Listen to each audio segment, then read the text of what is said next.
Child support reform in Aotearoa, New Zealand. Child support is the financial aid provided to a parent, caregiver, when separation has occurred to help cover the cost of raising a child. Originally introduced in 1991, child support applies to the parent who does not live with the child or whose care of the child is shared with someone else. Child support applies regardless of whether a parent sees their child or not, because in the eyes of the law, it is the responsibility of parents to support their children, and this obligation never vanishes. Further, child support is not limited to just biological parents, but also adopted parents and step-parents, potentially if approved by the court. The amount payable is dependent on how much each parent's income is, as well as how much time the child spends with each parent. Child support is maintained by the Child Support Act 1991. Since its introduction, the Act has been amended several times, but it is always in need of further reform. The current regime and how it works. Parents are not limited to the formula assessment operated by the Act. There are other avenues which can be applied when establishing child support. Number 1, a parent can opt to be single individual, meaning they choose to support their child on their own. Number 2, parents, caregivers, can choose to create a private agreement. This works well for some parents who are either amicable or are financially on the same page. In creating a private agreement, it is, however, not enforceable by law. Number 3, parents/caregivers can choose to create a voluntary agreement which is administered and enforceable by IID. If none of these options are viable, parents can visit the IID to obtain a formula assessment. Moving on, you need a qualifying child and a liable parent. The qualifying child is under Section 5 of the Act, while a liable parent is under Section 6.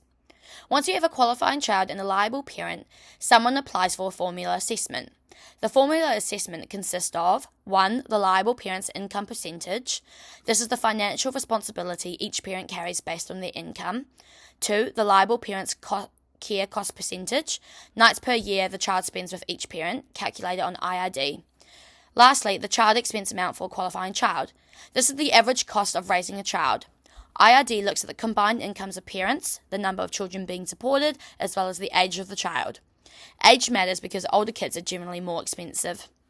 If a parent is unhappy with their child's assessment, there's an option for a departure as per Section 104 of the Act. The Act 1991 is based on a formula system that guides parental contributions by relative income one earns, the amount of care provided for a child.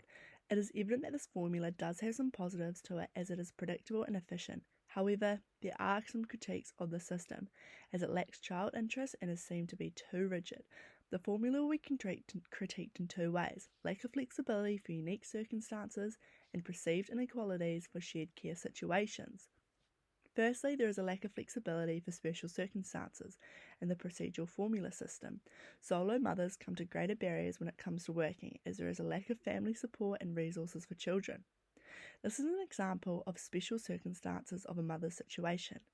IRD states that the formula assessment is least flexible, as it does not calculate for individual circumstances. The formula might require attention for care due to children's disabilities. There are options for departing this formula in the Child Support Act, but it is hard to release all the financial responsibilities and financial pressure that a child with disabilities puts on a parent, consequently underestimating the prediction of how much a child really costs, causing the parent to be immensely financially stretched due to this rigid formula. Next idea critiquing the formula in the Child Support Act is perceived inequalities in shared care situations, as the formula relies on the 35% threshold to determine whether one is classified as a receiving carer. This creates a cutoff, so for a small increase of care, known as time spent with the child, can create immense change who is financially responsible. This is seen as a cliff effect, creating inequality between shared care. A parent that falls short does not mean that they do any less with their child. The recognition for the child might not be seen. The cliff effect may also cause one parent to manipulate the care with a child just so they meet the threshold of 35%, creating inequality of shared care between caregivers. The first reform proposed is the need for flexibility in the formula system. There should be a new subsection in 29A of the Child Support Act and the overall formula, when the assessor should come in and assess a child on disabilities that require attention for care, and the standard formula does not reveal. This assessor should overall assess the solo mother's support from family to see if the mother is under financial stress. This flexibility would ensure that this formula would better reflect the realities of caregiving. The second reform idea of equality in shared care when calculating who's owe who's and getting rid of the 35% threshold in Section 17, subsection 4. IRD needs a type of logbook of hours spent with the child and specific events as well as contribution one parent does for a child, and their support being recognised without meeting the current threshold. It is recognised that public resources are very limited when it comes to where extra money comes from, but child support should be looked at as more as a social investment. A proportion of tax should contribute to the formula assessment when it comes to money being given to the parent. Under these reform proposals, this ensures that a child has an opportunity for a better quality of life. The next critique is based on the idea that there is no priority for the child. As Bill Atkins said, the Act is adult-focused and fails to embed the children's best interest principle. This is because the Act is formula-driven. However, what is missing in the Act is 1. There is no mention of mental health or counselling. 2. No recognition of safe housing or cultural support. 3. Children are treated as numbers, not people. And lastly, the financial reviews between Section 104 and 105 focus on the parents, not the children's well-being. This Act also lags behind other children-based legislation, including the Child Children Act 2004, which is based on children's welfare and best interests, as well as the Orangi Tamariki Act 1989, which is based on holistic well-being. There are 2 ways I propose to reform this critique. Firstly, Hori Ora. Hori Ora is a Maori philosophy of health and well-being that encompasses physical, mental, social, and spiritual dimensions. This principle makes the best interest of the child a primary consideration in the Act. It also aligns with the Care of Children Act 2004 and the United Nations Convention on the Rights of the Child. Next is amending the Act to a child support plus version. In doing so, we would make a portion of payments for the actual children's needs.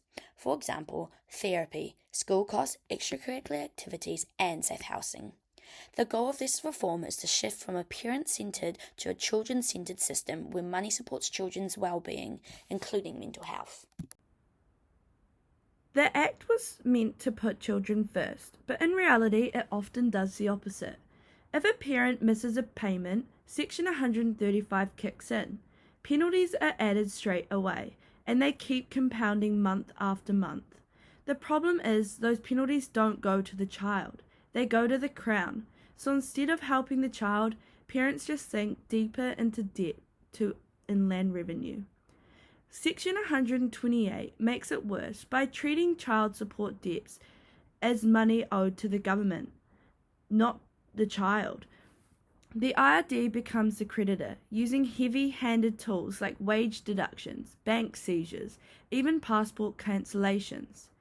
It looks more like tax enforcement than child welfare. The end result? The Crown collects penalties, the parent is crushed, and the child still gets nothing. We think the system needs 3 key changes. First, penalties should follow the child. If a parent pays late, any extra money should go to the receiving parent, not the state. Second, we'd bring in a state guarantee system. Like Sweden, an independent agency pays the child support up front, so the child never misses out. Then, the independent agency chases the debt later from the liable parent. Third, shift from punishment to support. Instead of piling on penalties or banning passports, give parents constructive help, budgeting support, flexible repayment plans, and even matched contributions if they're making an effort. That way, you're encouraging repayment without destroying the parent and child relationship. Jacob, the dad, has an annual taxable income of $70,000. The mum, Sarah, has an annual taxable income of $50,000. They have one child named Mia, who's 11 years old. Sarah looks after Mia 6 nights a week, and Jacob looks after Mia 1 night a week. Jacob also has one other child, who is 5 years old, living with him 7 days a week. He also receives $91.60 in child support payments. Jacob would owe Sarah $97.90 a month. Under the current system, if Jacob stops paying, the penalties pile up. After a year, what started as $1,174 has blown out to almost $2,800. And Sarah still gets nothing because all of this goes to IRD. Under our reform, even if Jacob hasn't been able to pay for a year, the agency still pays Sarah each month, guaranteed. By the end of the year, she's received every dollar that she was owed every month on time. When Jacob is able to repay, the agency collects the debt, keeps a small fee to cover its costs, and the surplus goes back to Sarah. Instead of nothing, she ends up with over $2,600. The child is supported, the parent is still accountable, and the state no longer profits at the child's expense. Emma earns $42,000 a year and Josh earns $95,000 a year. Their child Liam has autism and needs comprehensive support. Emma looks after him about 230 nights a year. This is 63%, and Josh is about 135 nights. This is 37%. Applying the current regime, the IID child support calculator requires Josh to pay Emma $592.50 monthly in child support. The first reform relating to the flexibility is that there needs to be a new subsection in Section 29A of the Child Support Act, as there should be an assessment of how much a care child needs, not just the amount of time with each parent and their income. Emma works full-time, earns a modest income, and still must look after Liam to secure his needs. The formula does not recognise her reduced income and higher cost of raising a child with autism. The $592.50 monthly payment does not realistically cover the cost of relief of Emma's financial pressure. The second reform concerns equalities in shared care. Under the current formula, Josh's 135 nights classifies him about 35% of the threshold for the shared care, yet he is still required to pay Emma this amount. If Emma had a few nights less, the responsibility would flip, and then she would need to pay Josh. This creates a potential manipulation of time with Liam. Removing the 35% threshold would make the system fairer and would match the real distribution of care rather than rigid cutoff.